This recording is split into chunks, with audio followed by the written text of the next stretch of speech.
Hi friends, welcome back to our channel. ఈరోజు మనము vegetable rice ఎలా తయారు చేసుకోవాలో చూద్దాం. ముందుగా అయితే ఇక్కడ నేను ఒక గ్లాస్ బాస్మతి రైస్ తీసుకున్నానండి. మీరు క్వాంటిటీ ఎక్కువ కావాలనుకుంటే ఇంకా ఒక గ్లాస్ ఎక్కువ తీసుకుంటే సరిపోతుంది.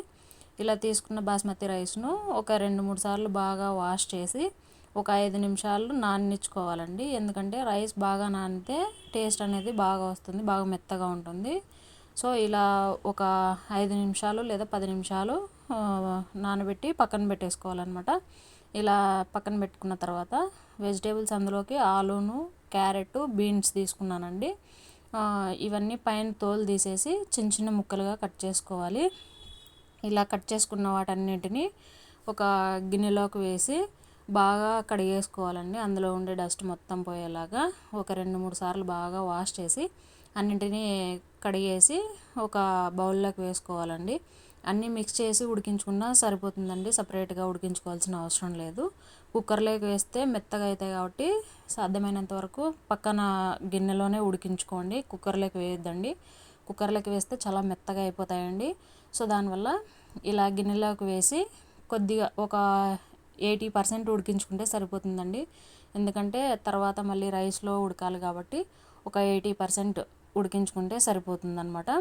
ఇదిగో ఇక్కడ చూపిస్తున్న విధంగా వాటర్ ఎక్కువ వేసుకోకుండా మీడియంగా వేసుకొని పొయ్యి మీద పెట్టేసుకొని ఉడికించుకోవాలన్నమాట. అలాగే అందులోకి బఠానీలు తీసుకున్నానండి. పచ్చి బఠానీలు అయినా తీసుకోవచ్చు. సో కానీ నా దగ్గర ఎండు బఠానీ ఉంది కాబట్టి ఎండు బఠానీ తీసుకున్నాను. ఈ బఠానీలని నానబెట్టి తీసుకున్నా కూడా సరిపోతుందండి. కానీ నేను నానబెట్టకుండా డైరెక్ట్గా కుక్కర్లోకి వేసుకుంటున్నాను అనమాట. కుక్కర్లోకి వేసుకొని కొద్దిగా వాటర్ ఎక్కువ వేసుకోవాలండి. కనీసం అంటే ఒక 15 విజిల్లు అట్లా రావాలండి బఠానీలు బాగా ఉడకాలంటే. ఇదిగో ఇక్కడ చూపిస్తున్న విధంగా ఒక 15-17 అట్లా వస్తే సరిపోతుందన్నమాట. ఇదిగో ఇక్కడ చూపిస్తున్న విధంగా ఉడికిన తర్వాత అన్నింటినీ ఇలా మిక్స్ చేసి పక్కన పెట్టేసుకోవాలండి. ఈ బఠానీలు వేస్తేనే మంచి టేస్ట్ అనేది వస్తుందండి. అవన్నీ పక్కన పెట్టుకున్న తర్వాత పోపు కోసము ఒక ఆనియను, 5-6 పచ్చిమిర్చి, జీలకర్ర, లవంగ, చెక్క, ఇలాచి తీసుకున్నానండి. వీటన్నింటిని తీసుకున్న తర్వాత ఒక బౌల్ పెట్టేసి అందులో 3 లేదా 4 టేబుల్ స్పూన్ల ఆయిల్ వేసి ముందుగా మనము రెడీ చేసి పెట్టుకున్నవన్నీ వేసుకోవాలండి. పోపు అంతాను ఆవాలు వేసుకోకూడదండి, ఆవాలు లేకుండా వేసుకోవాలి. ఇలా ఆనియను, పచ్చిమిర్చి, జీలకర్ర, లవంగాలు, చెక్క, కరివేపాకు అన్నీ వేసి ఇలా వేయించుకోవాలన్నమాట. అవి కొంచెము గోల్డెన్ బ్రౌన్ కలర్ వచ్చే వరకు వేయించుకోవాలండి. అప్పుడే కొద్దిగా రుచికి సరిపడా ఉప్పు వేసి కొద్దిగా అటు ఇటు కలుపుతూ ఉండాలన్నమాట. మరీ ఎక్కువ మగ్గకపోయినా పర్లేదండి, మీడియంగా మగ్గించుకున్నా సరిపోతుంది. ఇలా మగ్గిన తర్వాత వీటిలోకి మనము ముందుగా ఉడికించి పెట్టుకున్న కూరగాయలు ఉన్నాయి కదండి, అవి ఏవైతే ఉన్నాయో ఆలు, క్యారెట్, బఠానీ, బీన్స్ అవన్నీ వేసి ఒక 2 నిమిషాలు అటు ఇటు కదుపుతూ మగ్గించుకోవాలన్నమాట. అందులో ఉండే వాటర్ మొత్తం పోయేలాగా. సో ఇక్కడ చూపిస్తున్న విధంగా ఈ కన్సిస్టెన్సీలో ఇలా మిక్స్ చేసుకొని ఒక 2 నిమిషాలు మగ్గించుకోవాలన్నమాట. ఇదిగో ఇక్కడ చూపిస్తున్న విధంగా ఈ విధంగా ఉంటుందండి. ఇలా మగ్గించుకున్న తర్వాత గరం మసాలాను యాడ్ చేసుకోవాలండి. గరం మసాలా లేకపోతే మీరు ధనియాల పొడి వేసుకున్నా ఏం ప్రాబ్లం లేదు, కానీ గరం మసాలా వేస్తే బాగా మంచి టేస్ట్ వస్తుందన్నమాట రైస్ అనేది. సో దానివల్ల 1.5 టేబుల్ స్పూన్ దాకా గరం మసాలాను అయితే యాడ్ చేసుకున్నానండి. గరం మసాలా వేసి అన్నీ మిక్స్ అయ్యేలాగా బాగా కలుపుకోవాలి.